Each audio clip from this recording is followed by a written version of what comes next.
Hey, Chris Liepe here with How to Sing Like Chad Gray. And we're going to stick to the Mudvayne stuff for this video. Maybe we'll do some hell yeah stuff in another video. Chad Gray has an incredible range of tones in his voice. I'm excited to get into the various nuances of his screams and his distortion and his clean singing. Managing your airflow is the first thing that you really need to hone in on when you're looking to do things like Chad Gray and other singers in this genre.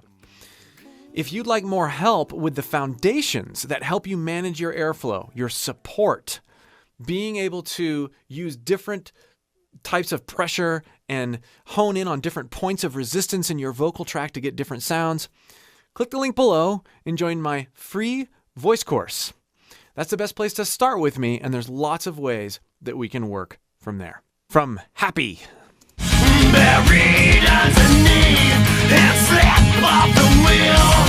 So there's two different types of vocal distortion he's using here. There's the buried underneath, and then there's the slip. And then he goes back into that first type of distortion. Let's talk about this first. It's really good that he starts on an M. Because that's extra accessible to us in a lot of ways. So we're going to start by singing that just any way you can. Make sure you're not doing that, but you're just And then, I've done this in so many other videos, we're going to lift something heavy and feel what happens in the very upper part of our throat. It will not be instant for you as you dial it in because you're not used to feeling what it feels like to sing and lift something heavy at the same time. Buried underneath. That's the sound. Buried underneath. Hear how it's not buried. It's not placed low. That actually makes me cough if I do that. Buried. When we lift something heavy, we close off the air at the very top of our throat. That's the false chord area. Buried. We could do that. We don't want to be old manish. We want to be here. Buried underneath. Yeah. Okay. Now, listen to how he goes into that slip. Okay, now here, there's two ways that I like to look at this kind of thing. He's abandoning into this word slip. And here with hands. Hands, hands. So we've got this first posture here. Hands. Well, we got buried. Buried underneath. And then hands. We're moving the resonance back. Buried underneath is very forward. We're focusing on the front of our face and the resistance that's coming from our upper throat. Buried. And then we're going to move. We're going to move the resonance back, our focus back to our soft palate. And at the same time, we're going to pull a little bit of support out so that we break. Our voice cracks. Hands. Hands. Here I'm sighing into it. Buried underneath. Hands. Hands. Slap. And then we're going to keep it back. Hands. Slap off the wheel. And then bring the resonance forward. So it's a combination of thinking back towards the soft palate, taking the focus off of our face, while keeping the sensations that we're feeling in our throat high. This allows us to have this varied approach. Buried underneath, and slip off the wheel, and slip off the wheel. And there's all sorts of ways that you can throw your voice. If we listen to slip, he really stops it. There's no pitch in there. Slip, slip, and slip off the wheel, and slip off the wheel. That's not hand slip off the wheel or hand slip off the. No, it's this. You can even hear the way he's shaping things. Really focusing on his soft palate back there. And there's a bit of nasality there. Okay. Next, from the same song. Okay, so here he's throwing up to a higher pitched scream that doesn't sound quite as like the other one did. This is a different sort of, listen to the first one here. That one is slap a little bit more. And this one, what we need to think about here is a note, kind of an ambiguous note that we can throw our voice to. I'm thinking about it like this. Internal pathway to condition. Yeah! Even though you don't really hear that note, that timbre of that scream makes me want to reach for that note. Internal pathway to contention! Internal pathway to contention! But I can't hit that note with any amount of grit. I can't maintain this level of compression. Internal pathway to contention! That's not what it is. But if I reach for that note and allow my voice to break, moving my face out of the way and then focusing the resonance not on my soft palate but forward, I get that nice, bright, vocal cords disengaged scream. Then I think adding compression back in. I know this is a lot to think about, but it's all airflow management, and I help you with this in my courses. Internal pathway to contention! Internal pathway to contention! Let's add the grit over it, and then let's break into that scream. Internal pathway to contention!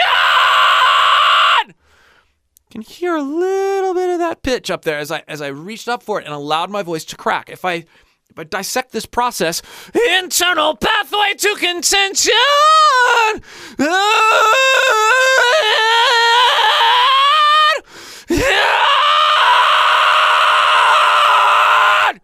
You can hear a bit of that pitch back there, but it disappears as the false chords engage, as we lean into the vulnerability of our vocal break, as we're pursuing that pitch we can't possibly hit in that posture.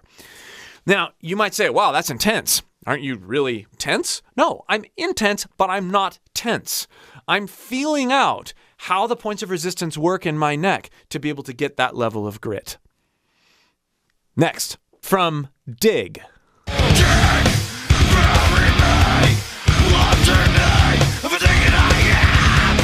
Okay, so this right here is similar to what we just did. Everything that I am!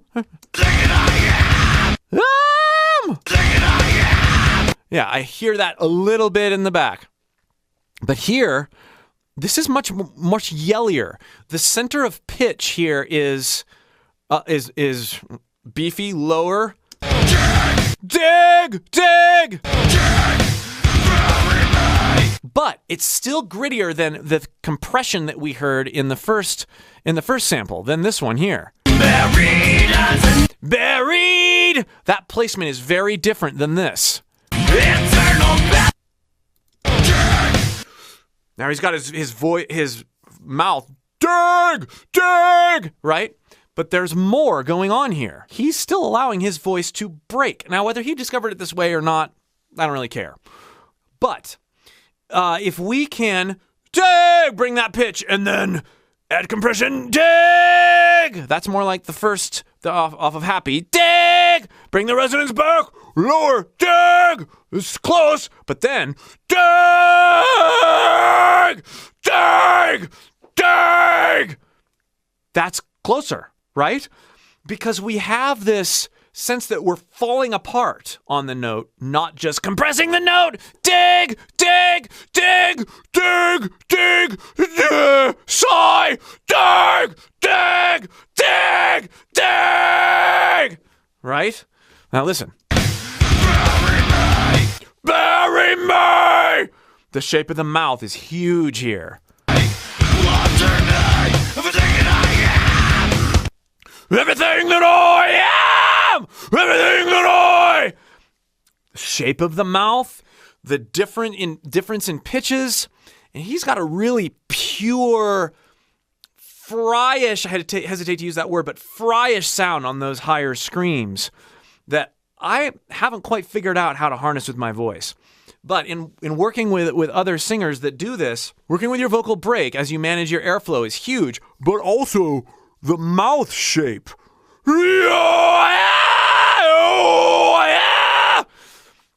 you are creating a different resonant chamber as you work with different pitches to target, even though we're not going for specific notes. Next, scream with me. Stand in the closet and scream with me. Now, I chose this example because, and he's doubled in other places too, but the doubling really affects the end tone quite a bit, particularly with this kind of distortion.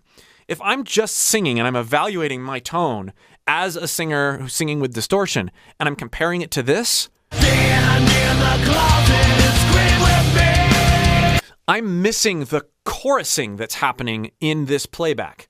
So if I go, stand in the corner and scream with me, fine. If I add the distortion that we were talking about earlier, stand in the corner and scream with me, scream with me, it sounds kind of one-dimensional. That is what's happening. Stand. There's a bit of that breakup going on in addition to the compression. Stand in the corner and scream with me. There's that happening. It's not just this. Stand in the corner and scream with me.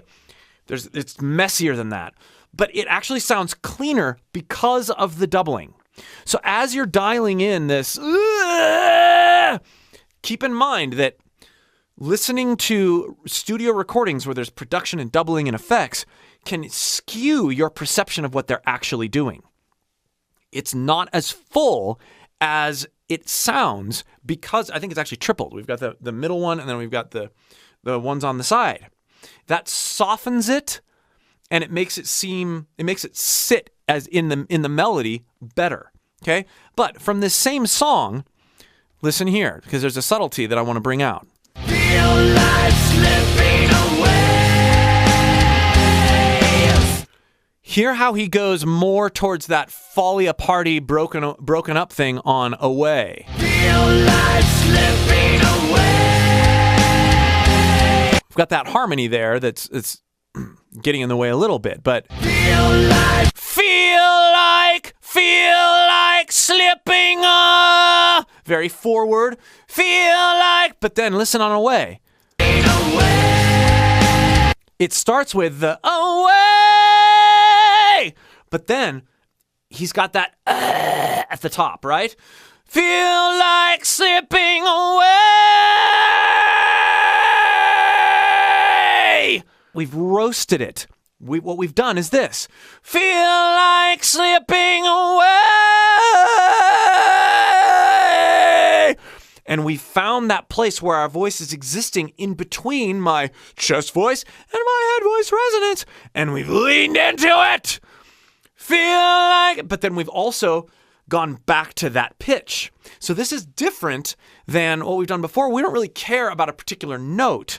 We care about a particular texture. Here, we're using the same technique, but we're really working with the note where it's part of the melody. So it's this balancing act of how much primary chord engagement do we want to have heard versus how much the false chords cover that note. Away! Feel like slipping away! Next, from Forget to Remember. When I turned my back on you, I turned my back on myself and became this machine. When I turned my back on you. Single note. I want to point out the lack of compression that he's using here. When I turn my back on you, when I turn my back on you. When I turned my back on you, you. When I turned my back on you, I turned my back on myself and became this machine. I turned my back on myself and became... This almost sounds a bit Anthony Kiedis in a weird way. When I turned my back on you. When I turned my back on you. The vowels all kind of sound the same a little bit. Not a lot, but a little bit. And it's a very rhythmic sort of thing. But he's not doing this. When I turn my back on you. However, if we go to the next sample here...